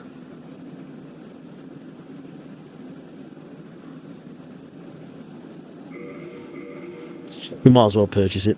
But as you can see, he's got some magic here. All of these spells are brand new. So Moonlight Volley, Sorcery of the Moonlight Butterflies, Fire Volley of Moonlight Spears. This spell is innate to the butterflies' very being and functions as their natural method of defense. 28 intelligence needed to cast. Boulder Heave is a really good pyromancy if you want to have a pyromancy that doesn't use fire elemental. Boulder Heave is earth elemental instead, so it's a better if you come up against an enemy that's resistant to fire. Boulder Heave is really good. And then Solar Peas, Miracle of Cleric Knights, bathe vicinity in divine light that inflicts heavy damage on hollows and skeletons. This miracle is a tool for hunting the undead and has been used to great effect by all Father Lloyd's Cleric Knights. 25 faith needed to cast, but takes 2 slots up as well. So yeah, it sounds powerful, but we'll buy it. And then his armor sets are here as well. But if you manage to defeat certain bosses, their armor sets will also appear there as well. Well, I'm certain we will make a good trade of it. He will also give you useful tips, and he'll give you more tips the more souls that you actually spend with him. He'll give you useful tips. But if you don't spend a lot of souls with him, then he'll keep a lot of the hints to himself. Well, I'm certain we will make a good trade eventually. So I am willing to share some tips. The cursed ghosts of New Londo are formidable foes. To face them, you will require special arms or a cursed body. The quickest way to be cursed? Try the bug-eyed lizards in the sewer. Desperate measures, to be sure. Yeah, it is desperate measures. It was a fine trade. You really don't want to get cursed if you can help it. There are ways you can combat the ghosts in New Londo without having to get yourself cursed. That is absolutely a last resort, but looking forward to going through that place a little bit later to see what's different about it. But anyway, we might as well. I'm thinking just before we go to Sen's Fortress, we've got a few things that we probably should do here. I fancy going to Darkroot Basin actually and going to get rid of the Hydra. Just because we've got the rusted iron ring, so we're now in a good position to go and slay it. And we can also get some, hopefully there might be some new spells from Princess Ulasil of Dusk, which is an NPC that we need to rescue before we access the DLC. She might sell some new miracles or magic. So, yeah, let's go to Darkroot Basin and go and deal with the Hydra. Let's get the rusted iron ring on.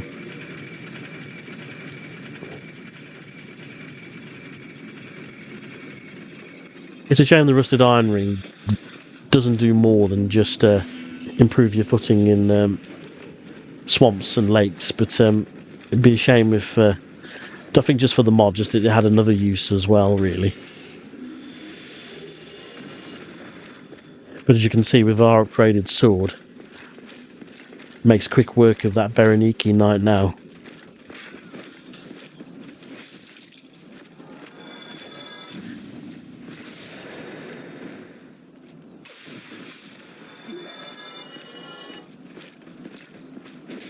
Should really level up as well, because you went flying. Dark Souls ragdoll physics again. But we really need to level up here. Just because we are carrying around 43,000 souls, we can buy, thinking about it, the Crest of Artorias. We can go into the forest, Darkroot Forest, and we can actually encounter the forest the Forest Covenant.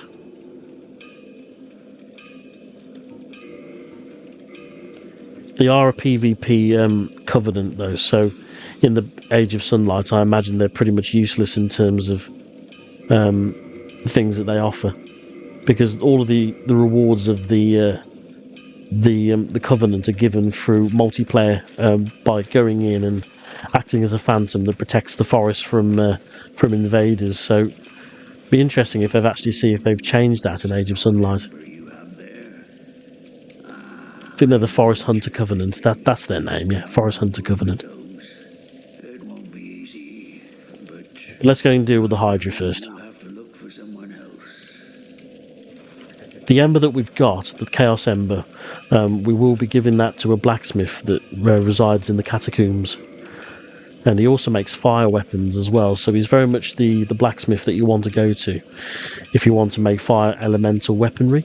The difference between fire and chaos is the chaos gets boosted damage depending on how high your humanity is. So if you've got a lot of base humanity, chaos weapons are really powerful. And I think, thinking about it, they have been changed, so I think they also scale with intelligence and faith as well.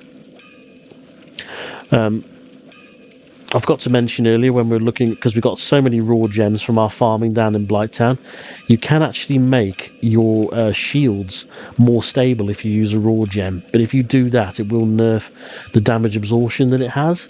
But it depends on what you want from your shield. If you want a more stable shield that reduces more stamina as an enemy hits it over damage absorption, you can do that.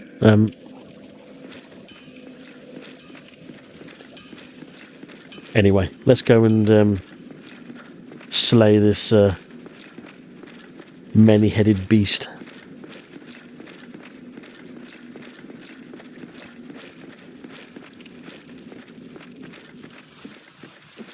I'm just curious just to see if we can learn some new spells from the princess, because she's really good for utility spells. So she sells spells like Hidden Body, Chameleon, Hidden Weapon as well, Repair. So they're quite low level intelligence spells. So when I used to play as a thief, and the thief has got quite a considerable amount of intelligence, the utility spells that you'd learn from her were actually very, very, very valuable, particularly Chameleon and Hidden Weapon. But I'm just curious just to see if she sells miracles as well. Or anything new.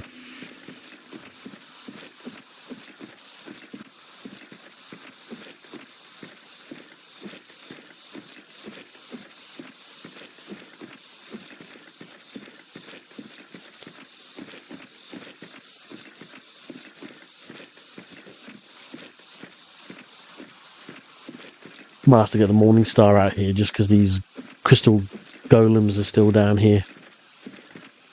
So imagine we're going to need a weapon to pierce their armor.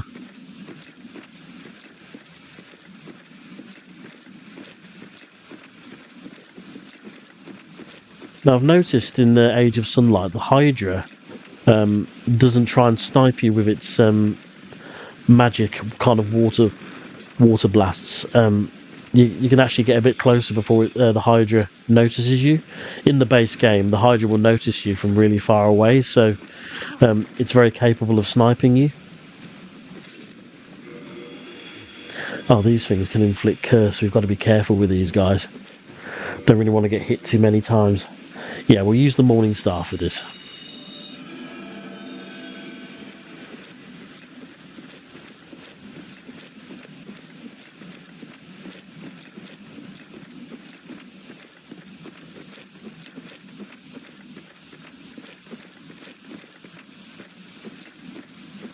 Yeah, I think we'll clear out all the golems first.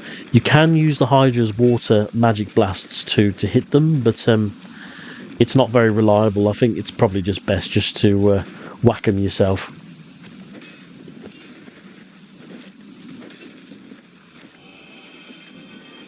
And then these guys also drop Twinkling Titanite shards as well, which is good.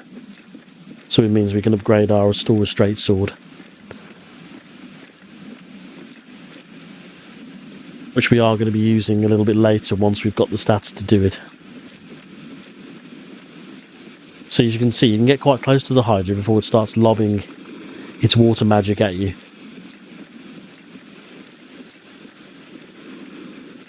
I'm hoping it hits the golems, but I don't think they've got hit yet.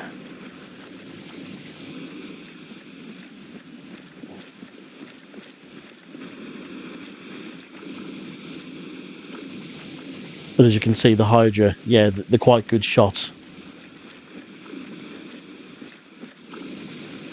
So you definitely don't want to stay in the same place when it does get a bead on you. Right, I think we're going to have to whack these the old-fashioned way. So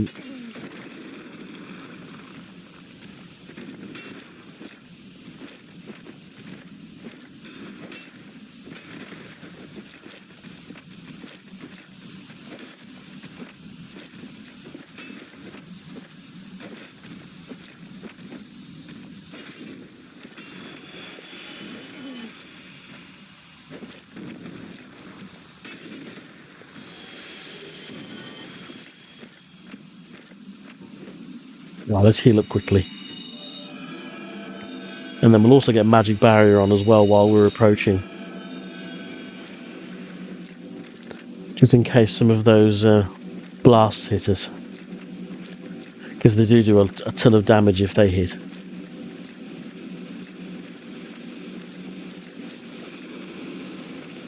Right, now to kill the Hydra, there's two ways you can do it. The Hydra does have a set amount of HP. So if you whittle its HP down to 0, it will die. But the other way you can do it is if you chop off their heads one by one. Don't think our shield was raised there. Try not to stand too close to the Hydra though, because it is in a pit of water. So if you stand too close, you'll actually fall in and die. But if you look really, really closely, you can see the edge of it. If you look where the lip of the pit is. But when the Hydra lunges at you, make sure your shield is up. And then just hack the heads. But as the Hydra loses more and more heads, it becomes more erratic. So it means you're going to have to run after it and just to chop the next few heads.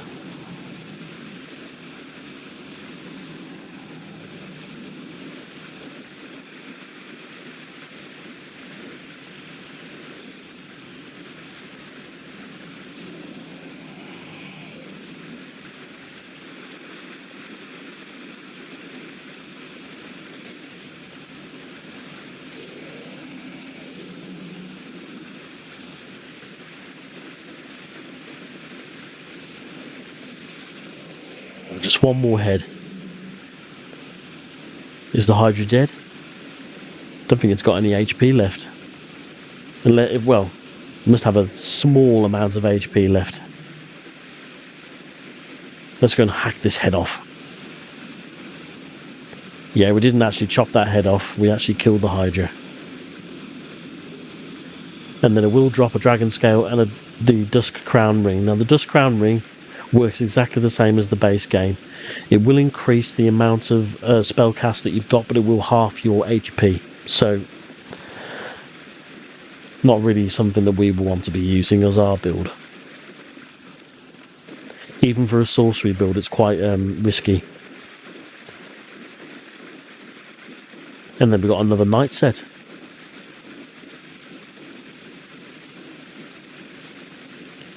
Right, we can quit out here just to get the golem to appear. So it might be worth us quitting out here.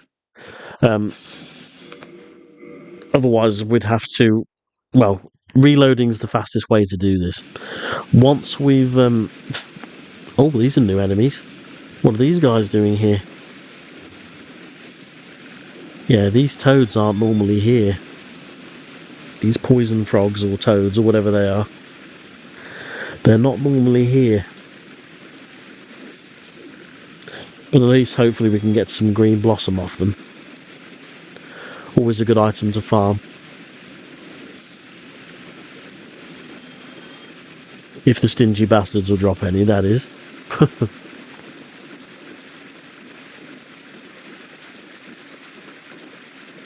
There is an exclusive item over in the right hand corner. It's a weapon that actually isn't in the base game of Dark Souls, but it is in Dark Souls 3. You're noticing a lot of... you're probably noticing a lot of weapons that are in this have... yeah, they're always Dark Souls 3 weapons. A lot of them. But this is the red-hilted halberd, sorry. It's got a slightly different moveset than the base halberd, so you might want to give both of them a try and see which one takes your fancy. I think there's an item over there that we've missed. Must have been something from one of those frogs, but it doesn't matter. Right, but as you can see in the distance, there's a golden golem down there. Now, we need to kill this golem.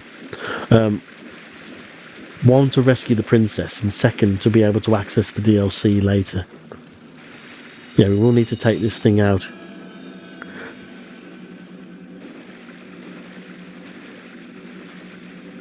But it is tougher than the other golems that we fought earlier.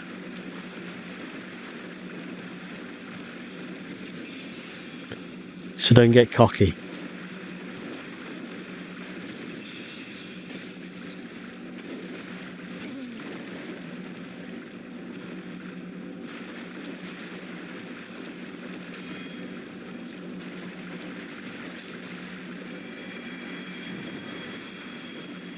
And then there's the princess. So, it is thou who rescueth me. Most gracious, I am deeply obliged. I am Dusk of Ulisil. I cometh from an age long before thine. I cannot stay here for long. So, before I disappear, allow me to ask one thing. My home, Ulisil, is the home of ancient sorceries. My hope is to pass this profound knowledge to thee, with thine approval. Would this be of assistance to thee? My heartfelt thanks. I am pleased beyond... Like I'm going to say no. Then I shout, engrave my signature. If thou art in need, pray summon me from my signature. It seems that my time is done. May the great flames guide thee.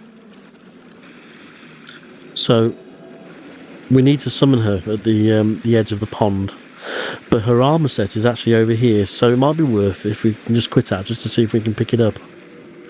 I'm not sure if we have to do this now or at the end of the DLC. I think it might be at the end, thinking about it. Yeah, at the end. Okay, that's fine. But in order to summon her, so we can learn some spells from her, we have to run all the way back to the start of the pond, which is where we're going to go now. And then I think after we've taken some spells from her, I think we're going to leave it there for part 3, I think.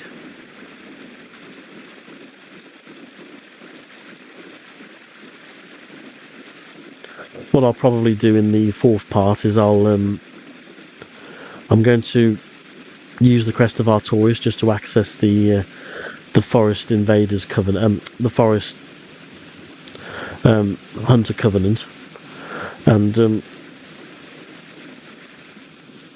I will actually try and see if we can get hold of Lloyd's sword ring as well, which actually is a new item that you can actually find in the forest. So I think we'll do that before we do Sen's Fortress, but I'll do that at the start of next video. I'm just interested to see if the princess has some new spells.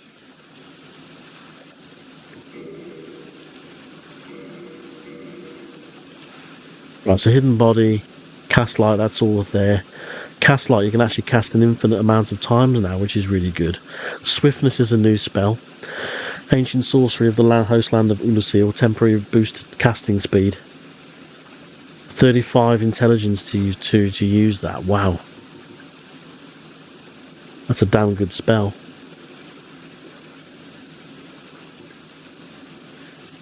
I'm noticing these requirements are a lot higher. So for Hidden Body it's 22 intelligence.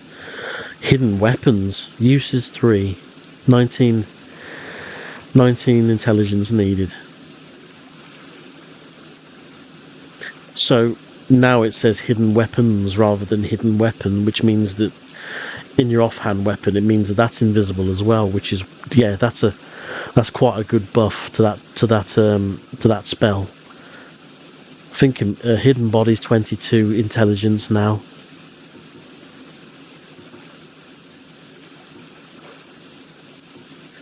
Chameleon's 25. So yeah, you will need a lot more intelligence to cast these spells now. But they are probably still as useful as ever. And then that is going to be pretty much it. And so that's the end of part 3 of the Age of Sunlight. But once again, if you have joined me and have made it this far, thank you very much for staying with me and going on this journey with me. But until then, look after yourselves and hope you can join me for part 4. Take care and bye-bye for now. All the best.